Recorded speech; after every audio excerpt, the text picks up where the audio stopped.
On va avoir une présentation de Bertrand Schmitt sur un cas particulier de la prospective agri-Montterra, justement sur le système méditerranéen et Moyen-Orient, et les impacts du changement climatique sur la sécurité alimentaire dans cette région-là. Voilà, je vais rectifier quelque chose tout de suite, c'est pas du tout un travail agri-Montterra. Je ne suis pas du tout le spécialiste d'agri-Montterra, ils sont dans la salle, les spécialistes d'agri-Montterra. Moi, c'est un autre travail que je vais vous présenter, c'est un travail qu'on a mené avec Chantal Lemoel pour une association de producteurs français, pas les plus petits, même plutôt les plus gros, qui s'interrogeaient, pour vous dire franchement, sur leur capacité d'export à terme. Et donc, ils nous ont demandé d'aller regarder un peu ce qui pouvait se passer du côté de la dépendance aux importations agricoles des pays d'Afrique du Nord, Moyen-Orient. Et quand on fait ça, en fait, on attaque obligatoirement les questions, à l'horizon 2050, on attaque obligatoirement les questions d'évolution des régimes alimentaires, d'un côté, et de changement climatique, de l'autre. Alors évidemment, la confusion avec Agri-Montterra, c'est qu'on utilise des outils qui sont communs, donc ça peut faire confusion. Alors la région, c'est une région qui est assez fragile déjà aujourd'hui. Alors c'est une région qu'on a découpée en 5 sous-régions, tout le paquet Maghreb, l'Égypte qu'on a individualisé parce qu'elle a une agriculture assez particulière, le Proche-Orient, le Moyen-Orient, l'énorme Moyen-Orient, et puis la Turquie. Une des principales caractéristiques de cette région, en fait, c'est son très fort taux de dépendance aux importations agricoles aujourd'hui, mais c'est une dépendance qui s'est accrue au fil du temps. On est passé en gros de 10% des besoins alimentaires couverts par les importations agricoles en 1961 à 40% aujourd'hui, sachant que cette moyenne sur l'ensemble de la région masque une variabilité relativement importante, puisqu'on a d'un côté la Turquie qui avoisine les 10% aujourd'hui, alors que de l'autre côté, vous avez le Maghreb, le Proche-Orient et le Moyen-Orient, qui sont aux alentours de 50%, c'est-à-dire 1 calorie sur 2 est importée. À quoi c'est dû? C'est dû simplement au fait que la croissance de la demande pour les produits agricoles a été plus rapide que la production agricole régionale. On a d'un côté une multiplication par 6 de la demande en produits agricoles, et de l'autre côté, une simple, entre guillemets simple, multiplication par 4 de la production agricole locale. Du côté demande alimentaire, on a bien sûr une très forte explosion démographique, puisqu'on est sur une région qui passe de 140 millions d'habitants en 61 à 500 millions à peu près aujourd'hui. Et parallèlement, ou se combinant à ça, une évolution des régimes alimentaires, avec d'un côté une augmentation heureuse, j'allais dire, des apports caloriques quotidiens. On est passé en moyenne de 3002 à 3007 kilocalories par personne et par jour. Les calories ici, c'est les disponibilités alimentaires, au sens de la FAO. C'est pas les kilocalories directement à gérer. Avec une transition alimentaire, une transition nutritionnelle qui prend une forme assez particulière dans cette région-là, puisqu'elle s'appuie principalement sur l'augmentation de la part des huiles végétales et du sucre dans la diète, et avec une persistance en fait à un niveau assez bas de la consommation de produits animaux qui reste à 10%, avec derrière cette stabilisation de la part des produits animaux une transformation assez importante qui est, et on verra que ça joue assez fortement derrière, qui se traduit quand même par une augmentation de la part des volailles, et donc de l'autre côté d'une augmentation d'élevage assez particulier. De l'autre côté, du côté de la production agricole, on a bien sûr des augmentations de rendement qui sont finalement assez faibles au regard des enjeux, notamment au Moyen-Orient, en Afrique du Nord et au Proche-Orient. Et puis parallèlement, une forte augmentation de la demande en alimentation végétale, en alimentation pour animaux, maïs et soja, à cause d'un changement assez fort vers des productions animales locales, vers une production avicole intensive. Donc on voit que ça accroît très fortement la dépendance alimentaire de la région. Parallèlement, c'est une région qui est très sensible et qui est considérée aujourd'hui comme un hotspot climatique. Et on va avoir, en fait, d'après, vous avez entendu Susanna tout à l'heure, donc vous savez tout ça, ça va jouer sur deux niveaux, en fait. Ça va jouer d'une part sur une limitation des rendements, et d'autre part sur la réduction des surfaces cultivées de la région.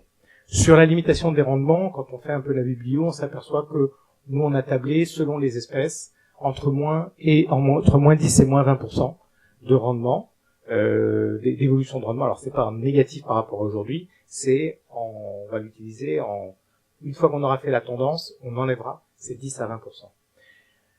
Le choc le plus brutal, en fait, il est du côté plutôt des surfaces cultivées, ou cultivables, dans cette région. On est dans une région où, aujourd'hui, les superficies cultivées sont déjà supérieures à ce que les agronomes considèrent comme cultivables. Donc on a déjà dépassé la limite, et on va chercher dans les terres marginales, en fait, on met en culture des terres marginales dans ces régions-là. Alors on les met en culture pour certaines d'entre elles grâce à l'irrigation, mais pas seulement grâce à l'irrigation.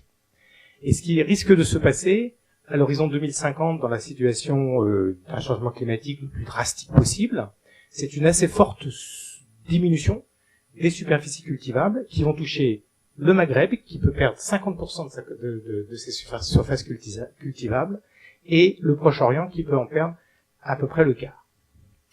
À l'inverse, la Turquie, du fait de son hydrographie particulière et de son système montagneux et de sa localisation, d'une façon générale, pourrait, elle, au contraire, gagner 15% de surface cultivable. Et on va avoir un jeu, en fait, dans la région entre ceux qui vont perdre très fortement et ceux qui risquent de gagner un tout petit peu.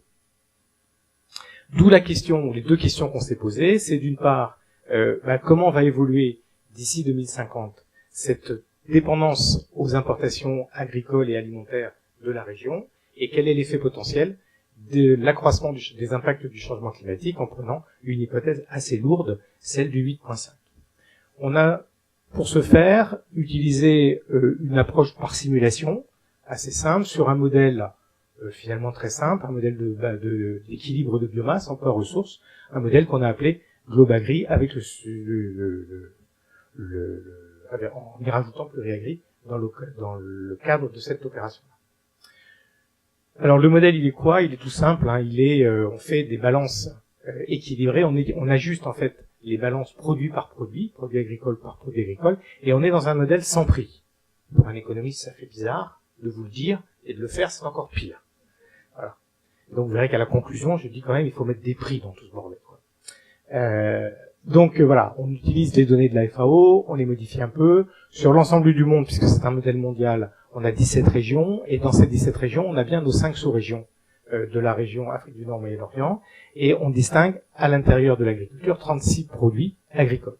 Et pour chacun des produits, dans chacune des régions, à l'équilibre, on va chercher à équilibrer tous les usages et toutes les productions. Donc les productions plus les importations, et l'ensemble des usages, les exportations, les pertes et gaspillages, et les stocks. Et on va le faire en fait sous une double contrainte. On va le faire sous une contrainte de surface, une contrainte de terre, et là on va prendre plutôt la surface cultivable, et sous une contrainte que l'ensemble des importations mondiales est bien égal à l'ensemble des exportations mondiales. En gros que ceux qui achètent, il y a bien quelqu'un qui vend. Si je le fais ça. La façon dont ça fonctionne, un modèle de bilan comme celui-ci, c'est on fixe a priori tout ce qui est en vert, c'est-à-dire en fait, on va fixer le régime alimentaire, les rendements végétaux et les rendements animaux, et puis on va partir dans un premier temps avec des ratios d'import et des parts de marché à l'export qui sont fixés. À partir de la ration humaine, on va sortir les utilisations totales et on va décliner les importations et les exportations. Et en croisant ça avec les rendements, on obtient la possibilité de production locale avec un retour sur l'alimentation animale pour avoir les usages totaux.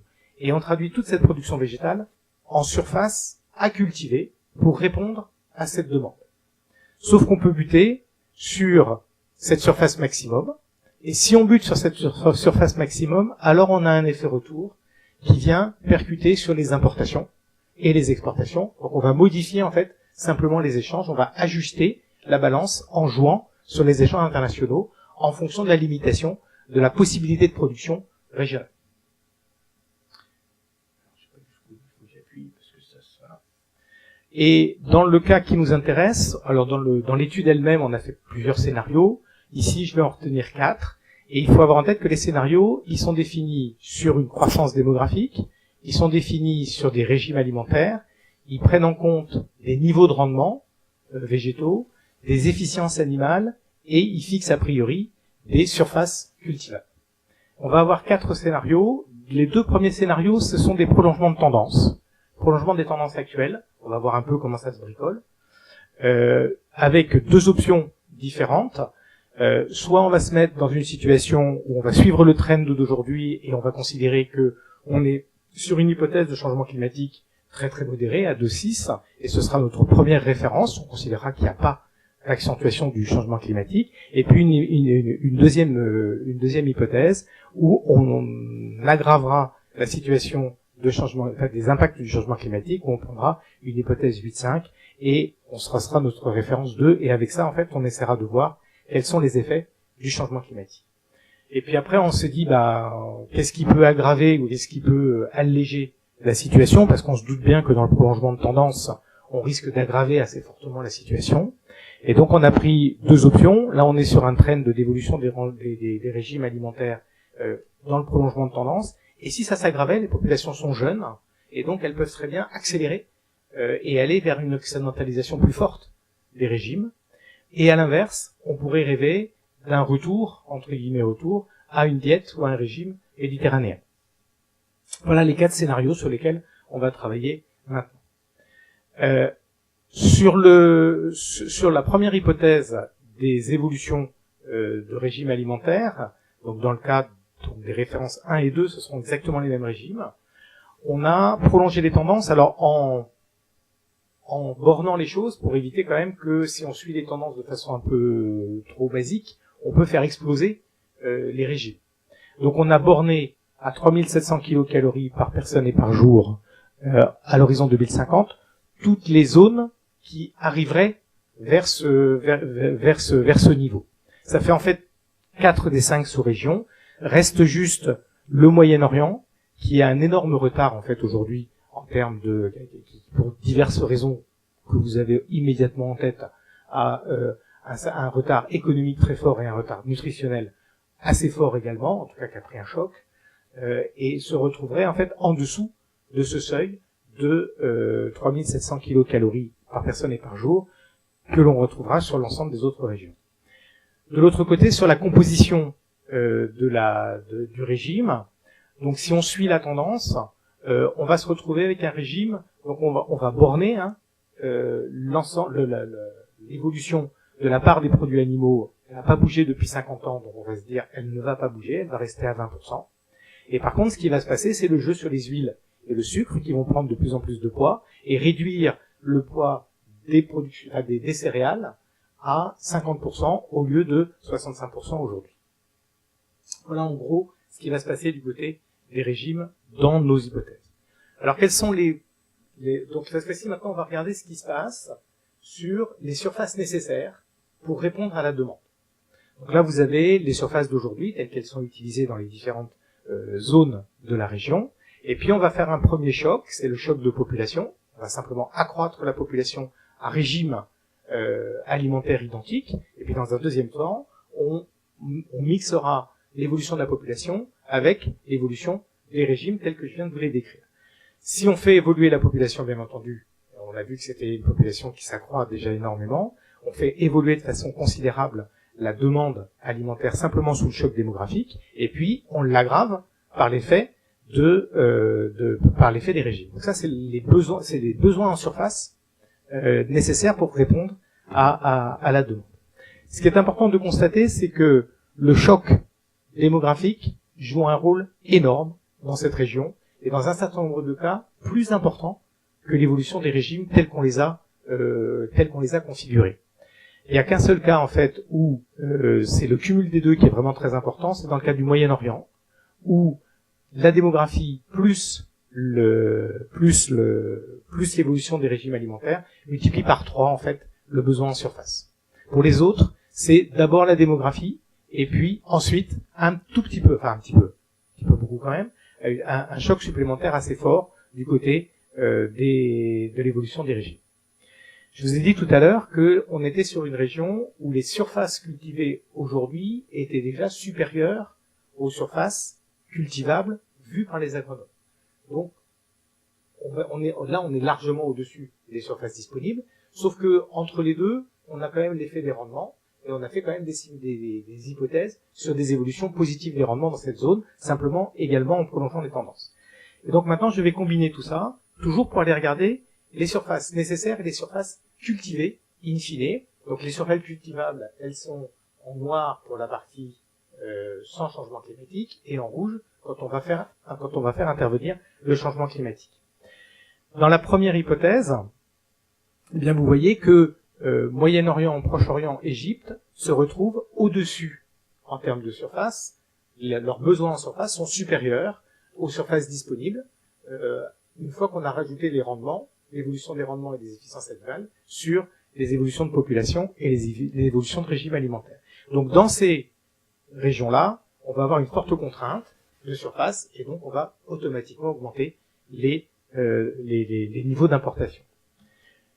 Quand on passe avec changement climatique, d'abord on a un choc sur les rendements qui n'est pas suffisamment fort, enfin qui est réduit, et donc on augmente les besoins en surface avec les rendements, et en plus on a des régions ou des zones sur lesquelles les terres cultivables sont inférieures aux terres déjà cultivées aujourd'hui. Donc le choc est extrêmement violent, et le choc est extrêmement violent d'un côté au Maghreb, où vous voyez que la perte de 50% de surface cultivable fait un choc énorme sur la façon de couvrir les besoins. On va faire appel aux importations de façon considérable, et également au Moyen-Orient, où même si les terres cultivables restent les mêmes, le besoin en surface et les évolutions des rendements sont telles que les besoins en surface ont terriblement augmenté.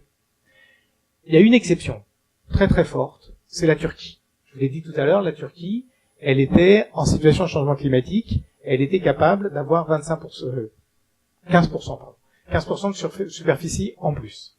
Mais même quand elle n'a pas ce surplus de surface, elle a une dynamique agricole telle que déjà en 2050, sans impact du changement climatique, elle est capable de libérer des terres. C'est-à-dire en fait que pour couvrir ses propres besoins, elle n'est pas obligée de mobiliser l'intégralité de ses terres cultivables. Et c'est encore plus fort donc dans le cas de changement climatique, où là, les terres supplémentaires, ou les terres non cultivables ou non mobilisées pour répondre à ses propres besoins, va augmenter. Et donc en fait, ce qui se passe du côté turc, ou ce qui pourrait se passer du côté turc, c'est que la Turquie deviendrait exportatrice nette, et pourrait, alors, sous réserve d'accords commerciaux régionaux, commencer à couvrir pour partie la dépendance alimentaire des autres zones de la région. Mais pas complètement. Si maintenant, à partir de ça, donc là je vous ai fait le raisonnement uniquement sur la façon dont on bloque avec les surfaces, et donc on traduit ça maintenant en termes de taux de dépendance alimentaire. Donc on était, souvenez-vous, à 40% sur l'ensemble de la région aujourd'hui, 50% pour certaines régions, comme certaines sous-régions comme le Maghreb. Sous les deux hypothèses, avec ou changement climatique, la situation explose, et elle est extrêmement tendue, et là c'est l'impact complet du changement climatique sur le Maghreb, qui passerait à 70% de taux de dépendance alimentaire. On a une situation à peu près identique au Proche-Orient, qui serait à 67%, et au Moyen-Orient, qui serait un petit peu inférieur à 64%. Donc là, on a un ensemble de ces trois sous-régions, un petit peu sensibles d'un point de vue géopolitique, si je me souviens bien, qui seraient sous un niveau de dépendance, alors on va pas le qualifier de dire insupportable ou pas insupportable, mais en tout cas extrême, et en tout cas extrêmement important. Le taux serait un peu moins prononcé du côté égyptien, mais l'Égypte part d'un niveau de 30% et augmenterait quand même à 50%. Et donc seule la Turquie se retrouvait dans une situation d'exportatrice nette, c'est ce que l'on voit, avec une proportion de 11% de sa propre production qui pourrait être exportée. Donc le choc sur l'ensemble de la région, c'est un passage de 40 à 50% pratiquement de dépendance alimentaire, très fortement marqué par le changement climatique et surtout par les impacts du changement climatique sur le Maghreb essentiellement. Alors voilà, Jean-François tout à l'heure disait qu'il voulait pas vous démolir le moral, c'est un peu raté, et on va pas le noircir complètement, on va essayer de regarder ce qui se passe quand on pousse les régimes vers une occidentalisation plus forte, on va se douter que ça va pas aller beaucoup mieux. Et ce qui peut se passer si on va sur des régimes méditerranéens. Donc les deux autres hypothèses, c'est celle de l'occidentalisation, où là, en termes d'apport calorique quotidien, on a bloqué tout le monde à 3007. Et bloquer tout le monde à 3007, ça veut dire qu'on a fait rattraper le Moyen-Orient. On a dit le Moyen-Orient, qui est très peuplé, hein, beaucoup de monde là-bas. Et donc le Moyen-Orient viendrait aussi à 3007, ce qui explique en fait le passage de la moyenne de 3005 à 3007. Et cette fois-ci, comme on se dit, on va vers une occidentalisation, on a beaucoup cherché qu'est-ce qu'on pouvait prendre comme régime alimentaire qui était un régime occidentalisé, mais proche des régimes du sud du bassin méditerranéen. En fait, on a trouvé que c'était le régime libanais. Le régime libanais est le régime le plus occidentalisé de l'ensemble des régimes de la région, donc on a adopté celui-là. Voilà. Donc tout le monde va manger libanais dans la région. Et donc c'est un régime qui contient 20% de produits animaux et qui réduit les céréales à 34%. Donc là, vous voyez bien qu'on est sur une tension encore plus forte par rapport à ce qu'on avait tout à l'heure, où les céréales, ça avait déjà diminué de 50 à 50%, et elles diminuent maintenant à 34%, un peu plus d'un tiers. De l'autre côté, le régime méditerranéen, alors cette fois-ci, on a pris une hypothèse où on réduit les apports caloriques quotidiens à 2008 pour tout le monde. Et là, c'est pareil, on s'est posé la question de qu'est-ce que c'est un régime méditerranéen.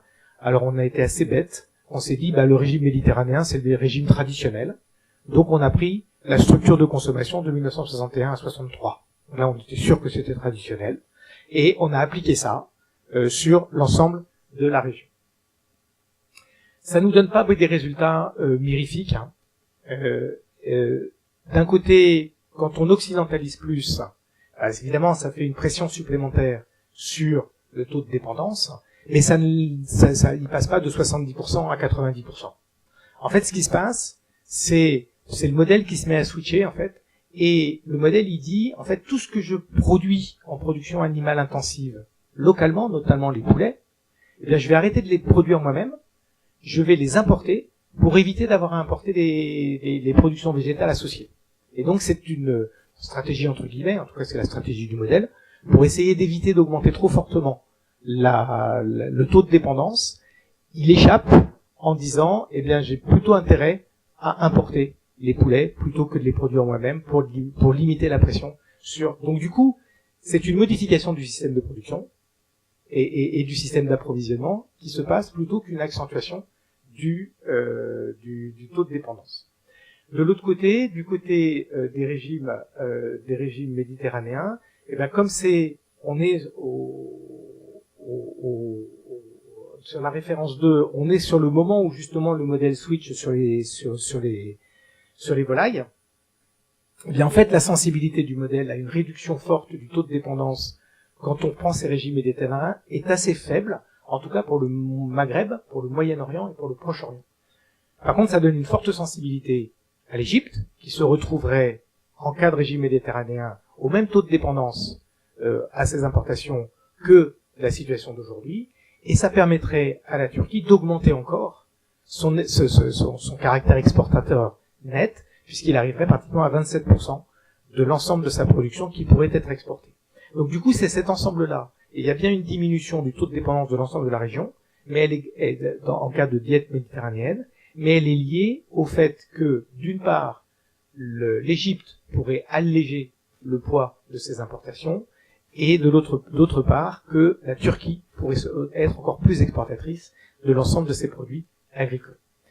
Ceci dit, quand vous le traduisez en volume, ça fait du bruit, hein, parce que là, je vous les mettais en taux, donc c'est facile, c'est assez lissé, mais quand on le met en volume, donc ça, c'est les kilocalories qu'il serait nécessaire d'importer pour répondre à la demande alimentaire dans les 3 cas de figure, hein, donc dans le régime tendanciel, dans le régime occidentalisé et dans le régime méditerranéen, vous voyez qu'il y a une véritable explosion de la demande en volume, et notamment sur le Proche-Orient. Je vais arrêter là, simplement pour conclure, eh bien, dans l'évolution tendancielle, qui prend une évolution de la population, j'ai oublié de le dire, c'est la médiane des projections de l'ONU, une évolution tendancielle des régimes alimentaires et de la production agricole, Bien entendu, la région se retrouve de plus en plus en situation de dépendance aux importations, et celle-ci est encore plus fortement prononcée lorsqu'on est en situation d'effet accentué du changement climatique. Simplement pour vous le garder en tête, faut pas croire aux chiffres tels qu'ils sont posés là, mais c'est simplement les tendances qui font froid dans le dos.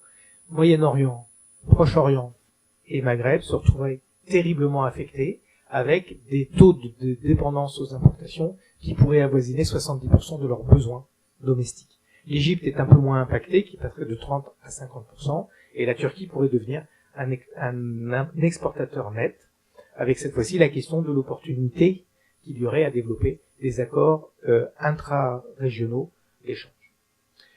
Le régime méditerranéen, qui serait celui sur lequel on compterait le plus pour accroître, pour diminuer la pression, il le diminue, je le redis, grâce à l'Égypte et grâce à la Turquie. Alors tout ça, c'est faux, c'est pas vrai, puisque dans 2050 les choses vont pas se passer comme ça. Il y a des limites assez fortes au travail. Les premières, c'est que, là je reviens avec ma casquette d'économiste, on est sur une modélisation en flux physique, donc il n'y a pas de prix. Donc voilà, s'il y avait des prix, on ne serait probablement pas sur ce type de trend, et en tout cas ce qui se passerait le plus, c'est que les régimes alimentaires ne seraient pas crédibles. Ils ne pourraient pas passer s'il y avait des prix derrière ce que je vous raconte. Et puis, le deuxième point, toujours sur les limitations du modèle tel qu'on l'a fait fonctionner, on a fait la contrainte uniquement sur les surfaces cultivables et pas du tout sur les surfaces totales. Donc pour l'instant, on ne sait pas trop, ça si on a été regarder ce qui se passe du côté des pâtures et des prairies, et là, si on y regarde d'un peu près, ça explose en demande.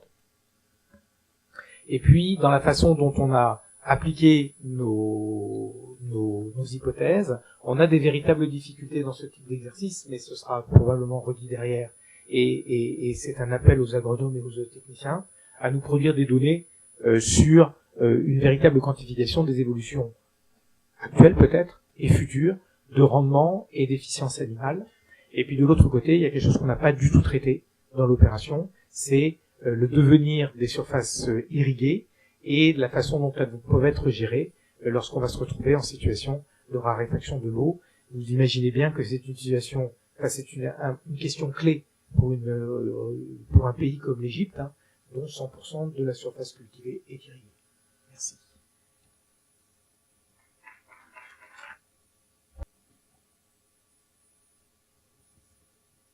Calories comme objectif de consommation qui ne sont pas aux mesures de la population. Et même en France, on est plutôt autour de 2500, 2700, si tu veux consommer, à la mesure de consommer. Alors je sais bien que ça correspond à des flux de rentrants, sortants, etc. Je me demande, est-ce que les pertes, on les mêmes dans d'autres, si tu veux, est-ce que les pertes doivent être équivalentes? Tu vois, en fait,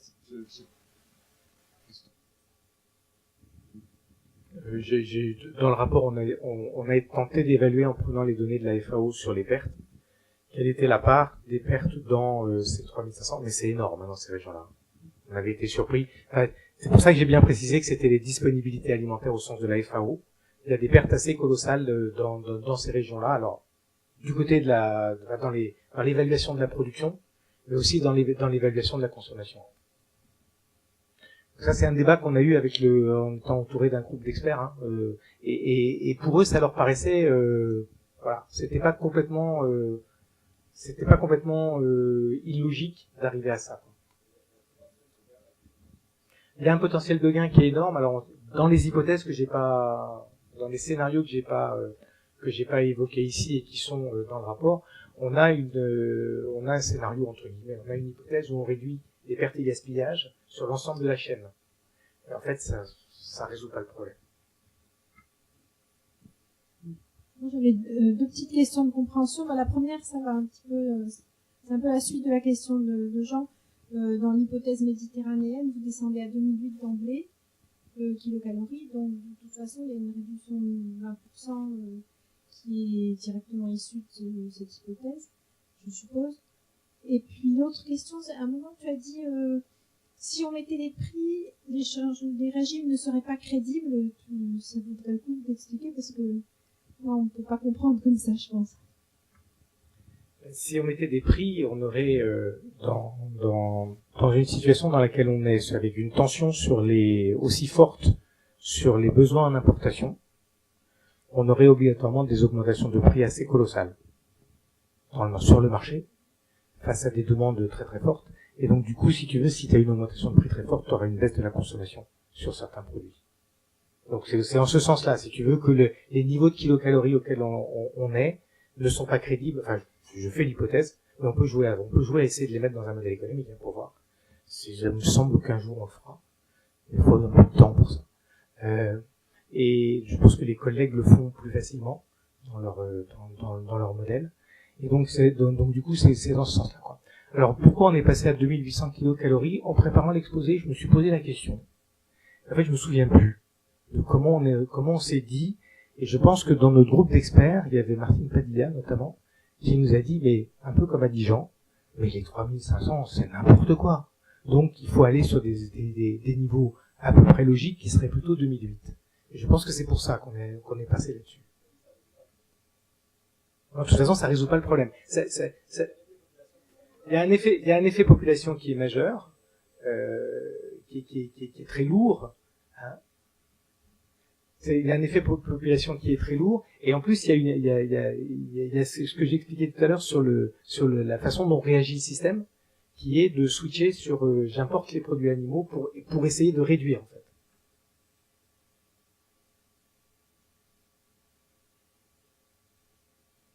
Il n'y a pas de solution. Les exportateurs de céréales françaises, ils étaient pas mécontents. Hein.